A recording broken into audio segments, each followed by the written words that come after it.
Bonjour, je vous présente dans ce petit tutoriel rapide un peu l'interface de QuickBooks en ligne.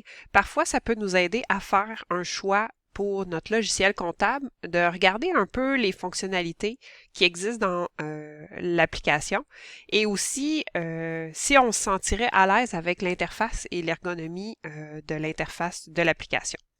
Donc, je suis dans une entreprise fictive, donc il n'y a aucune donnée confidentielle dans ce compte-là. C'est une entreprise pour démontrer les fonctionnalités et faire des tests dans QuickBooks. Donc, je suis dans QuickBooks en ligne. Donc, quand on se connecte à l'application, on arrive sur un tableau de bord qui nous montre où ce qu'on en est avec nos différents soldes bancaires, un état des résultats rapides par défaut pour les 30 derniers jours et des informations, disons, de base sur notre entreprise comme les factures et les dépenses. Ensuite, on a l'onglet des banques. Dans l'onglet de la banque, on peut connecter des cartes de crédit ou des comptes bancaires pour pouvoir télécharger les transactions et ensuite faciliter la conciliation bancaire. On peut également gérer différentes règles et ces règles-là nous permettent de catégoriser rapidement les factures ou les dépenses ou les transactions récurrentes, comme par exemple les frais bancaires, qui sont toujours indiqués de la même façon ou qui reviennent souvent. Ça permet aussi de sauver du temps quand on rentre nos dépenses dans QuickBooks. Une fonctionnalité qui est propre à QuickBooks, c'est dans l'onglet Reçus. Pour l'instant, vu que c'est une entreprise fictive, il n'y a pas de configuration qui a été faite, mais c'est quelque chose de relativement récent et que seulement QuickBooks en ligne va offrir. Donc, c'est une fonctionnalité qui nous permet de téléverser à partir d'un ordinateur des fichiers, que ce soit des PDF ou des photos de nos factures ou de nos reçus. On peut également configurer une adresse de courriel qui est propre à notre compte QuickBooks vers lequel on peut transférer des courriels avec des factures. Et aussi, si on a installé l'application de QuickBooks sur notre téléphone, on peut prendre des photos des reçus et ils vont être téléchargés ici, ils vont apparaître dans le tableau dans le bas. Ce que ça nous permet de faire, c'est de sauver un peu de temps à l'entrée de données, car cette fonctionnalité-là de QuickBooks va essayer d'extraire une partie de l'information des documents, comme la date, le fournisseur, le montant total. Et la seule chose qu'il nous reste à faire, c'est de réviser, s'assurer que ça a été mis dans le bon compte de dépenses. S'il est capable de reconnaître le fournisseur, puis non, on a mis un compte de dépenses par défaut dans le fournisseur, on va sauver du temps à cette étape-là. Il nous reste juste tout simplement à faire une vérification et à choisir le code de taxe approprié pour cette dépense-là. Donc, c'est une fonctionnalité qui est bien le fun et qui nous permet de sauver du temps. Donc, on a un autre menu pour les dépenses dans lequel il y a deux onglets, dépenses et fournisseurs. Donc, c'est une liste de toutes les dépenses qu'on a rentrées au fur et à mesure, des factures à payer ou des dépenses qu'on fait payer avec une carte débit ou une carte de crédit, ça peut rentrer là-dedans. Et évidemment, on a les fournisseurs, la liste des fournisseurs, dans lequel on peut suivre si on a des soldes à payer. QuickBooks nous permet de créer une fiche pour chacun des fournisseurs. Donc ça, c'est un aperçu du formulaire à remplir pour chaque fournisseur. Donc on peut déterminer des comptes de dépenses par défaut. Donc c'est quelque chose qui nous permet de sauver du temps aussi là, quand on remplit notre fiche de fournisseur et on peut indiquer les modalités de paiement du fournisseur également si on veut faire le suivi des comptes fournisseurs. Donc, ça ressemble un petit peu à ça pour les dépenses et les fournisseurs. Pour les ventes, donc on a un aperçu où on peut voir un peu les factures et les revenus au fil du temps.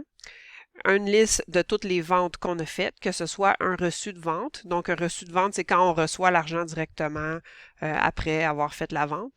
Et sinon, on peut créer une facture à un client qui va, quand on s'attend à ce que le client paye plus tard. Donc, ça nous permet de suivre nos factures en souffrance, les factures impayées. Donc, il y a des filtres qui sont déjà prédéterminés dans QuickBooks. Et on peut aussi créer des devis ou des estimations. Donc, on a ici la possibilité de créer un devis. Donc, c'est un formulaire classique. Donc, le formulaire pour rentrer une facture de vente, un devis, un reçu de vente, une dépense ou une facture à payer, ça ressemble pas mal à ça, le look de l'interface. On peut donc créer un devis avec toutes sortes de caractéristiques et ensuite qu'on peut envoyer à notre client.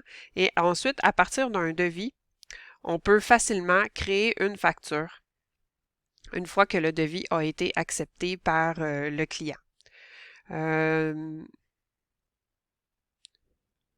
Donc, ça serait pour créer la facture à partir d'ici. Donc, ça ressemble à ça, une facture. Même chose pour les clients ici. On a encore une fois la liste des clients et les soldes que les clients nous doivent. On peut inscrire les paiements par client ou dans le menu nouveau, on peut recevoir un paiement lorsqu'on reçoit un paiement d'un client. Donc, il y a plusieurs façons, il y a plusieurs endroits dans QuickBooks où on peut créer nos transactions. Et évidemment, il y a un onglet Produits et services. Ça, c'est la version plus, donc la version la plus élevée de QuickBooks qui nous permet de faire du suivi de la gestion des stocks. Donc, c'est pas nécessairement tout le monde qui va aller chercher cette version-là, mais la possibilité de se créer des produits et des services est là dans toutes les versions. Il y aura peut-être juste pas les fonctionnalités plus avancées de suivi des stocks si on ne prend pas la version la plus élevée de QuickBooks. Donc, on peut créer nos services ou nos produits, prédéterminer le prix de vente et dans quel compte de vente, dans quel compte de revenus on veut que les revenus s'accumulent pour faire les différents suivis de nos revenus. Les taxes, c'est un menu qui est assez intéressant. Donc, pour gérer la taxe de vente, QuickBooks fait quand même du bon travail, même s'il fonctionne un peu différemment que d'autres logiciels comptables. Un coup que c'est bien paramétré, la base est pas mal déjà faite quand on configure le compte, qu'on dit qu'on est inscrit aux taxes, on peut rentrer nos numéros de taxes et indiquer dans quelle province on est situé. La gestion des taxes se fait quand même assez bien. Donc, ce menu-là nous permet de préparer la déclaration à la fréquence qu'on a configurée dans QuickBooks en un clic. Donc, si notre période est trimestrielle, on peut choisir nos dates. Donc, ici, c'est un peu du n'importe quoi, là, mais on peut choisir les dates de début et de fin et à quelle date on fait la déclaration. Et sans aucun autre ajustement, QuickBooks nous sort ce rapport. Et pour chacune des lignes du formulaire de déclaration de TPS-TVQ, on a c'est quoi le montant qu'on doit indiquer dans chacune des cases. Et le calcul se fait tout seul là, si on a un montant à recevoir ou un montant à payer. Donc, ça se fait quand même très facilement et c'est très visuel là, comment gérer les taxes à partir de là. Une fonctionnalité qui est intéressante et assez unique aussi à QuickBooks, c'est la possibilité de suivre son kilométrage. Donc, je crois que dans cette compagnie-là fictive, il n'y avait peut-être pas tout configuré. Mais bref, c'est soit à partir de l'application mobile de QuickBooks où vous pouvez venir indiquer un itinéraire ou un déplacement de façon manuelle avec un véhicule qu'on peut configurer. Donc, ça nous permet de suivre notre registre de déplacement et des dépenses liées à la voiture directement dans QuickBooks. Évidemment, dans l'onglet comptabilité, on a la possibilité de vérifier notre plan comptable. Donc, c'est la liste de tous les comptes les comptes d'actifs, de banque, si on a c'est ça, des actifs, les comptes fournisseurs, c'est quoi le solde. Donc ça, c'est un peu plus réservé aux comptables. Mais bref, si on veut créer différents comptes de revenus pour suivre dans des différents types de revenus, on peut venir en créer un ici. Et évidemment, même chose pour les dépenses, on peut venir créer différents comptes de dépenses pour suivre les différentes catégories de dépenses qu'on peut avoir. Et QuickBooks nous laisse créer tout ça.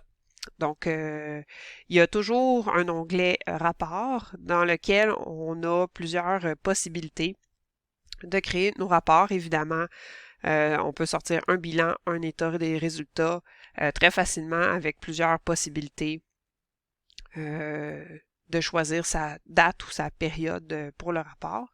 Et évidemment, il y en a une panoplie d'autres rapports qui sont disponibles dans QuickBooks pour aller chercher toutes les informations comptables de notre entreprise qu'on aurait besoin. Donc, ceci fait le tour un peu du look and feel de la plateforme de QuickBooks en ligne.